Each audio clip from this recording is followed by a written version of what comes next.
what I would call a kind of a basic problem we've got to go through first, is to understand that there are no such things as things. That is to say, separate things. That is only a way of talking. If you can understand this, you're going to have no further problems. I once asked a group of high school children, what do you mean by a thing?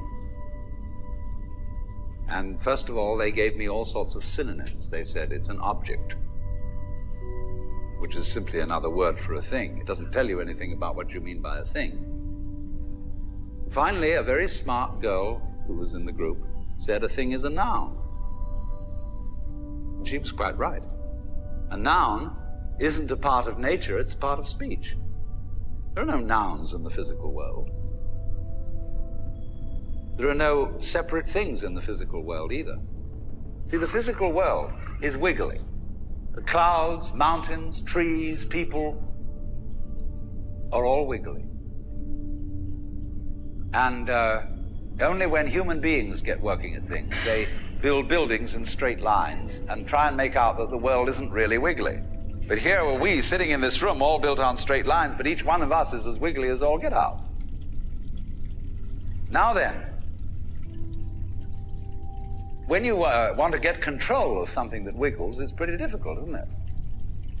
You try and pick up a fish in your hands, and the fish is wiggly and it slips out. What do you do to get hold of the fish? You use a net. And so the net is the basic thing we have for getting hold of the wiggly world. A net is something regular. And I can number the holes in a net.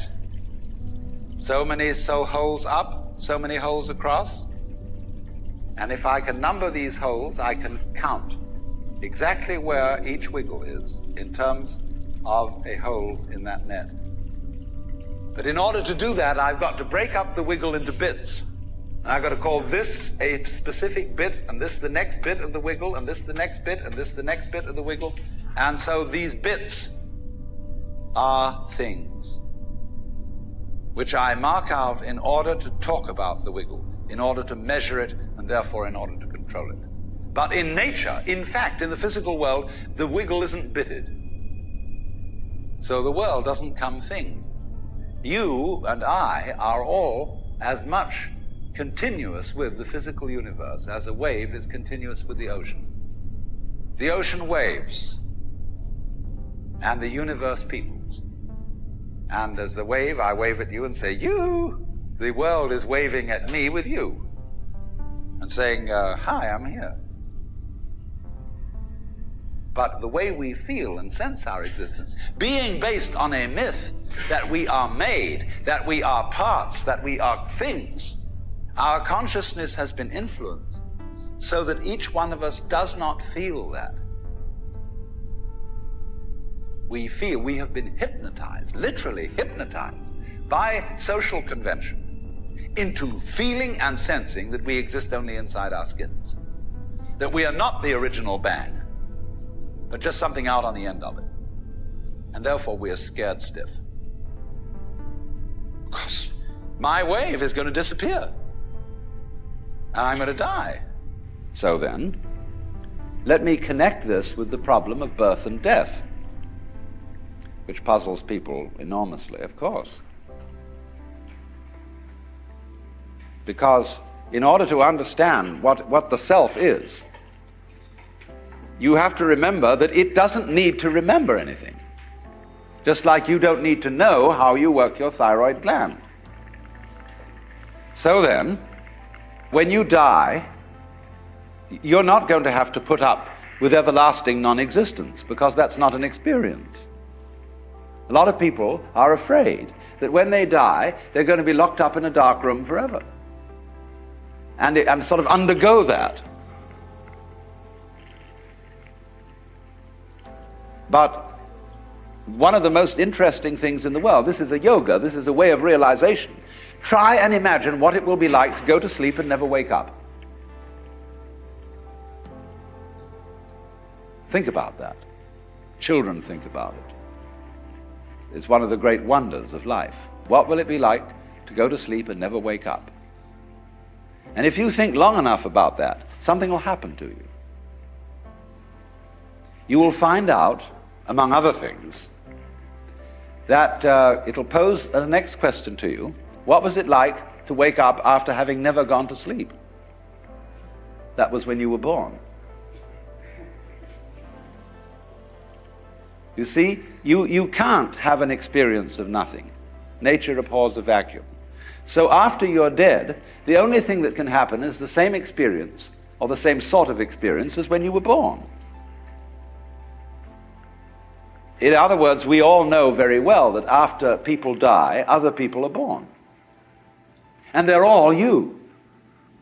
Only you can only experience it one at a time. Everybody is I. You all know you are you.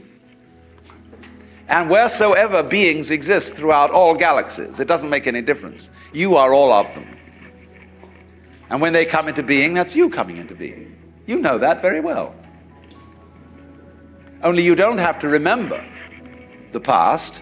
In the same way, you don't have to think about how you work your thyroid gland or whatever else it is in your organism. You don't have to know how to shine the sun. You just do it. Like you breathe. Doesn't it really astonish you that you are this fantastically complex thing? And that you're doing all of this and you never had any education in how to do it? You never learned, but you're this miracle?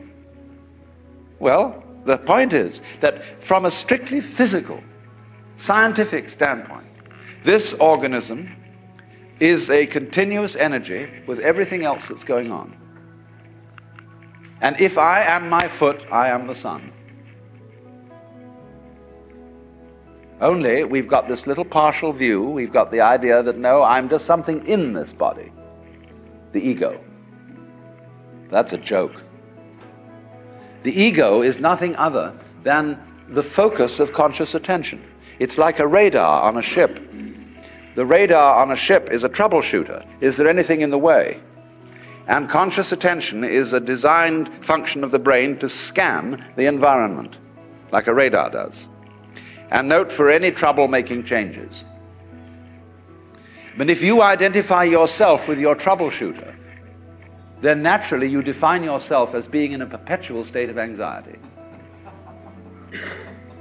And the moment we cease to identify with the ego and become aware that we are the whole organism, you realize as the first thing how harmonious it all is.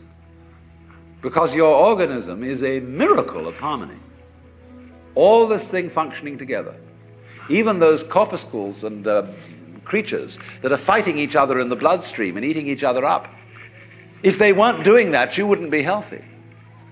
So what is discord at one level of your being is harmony at a higher level. And you begin to realize that, and you begin to be aware too that the discords of your life and the discords of people's life, which are a fight at one level, at a higher level of the universe, are healthy and harmonious. And you suddenly realize that everything that you are and do is at that level as magnificent and as free of any blemish as the patterns in waves, the markings in marble, the way a cat moves, and that this world is really okay.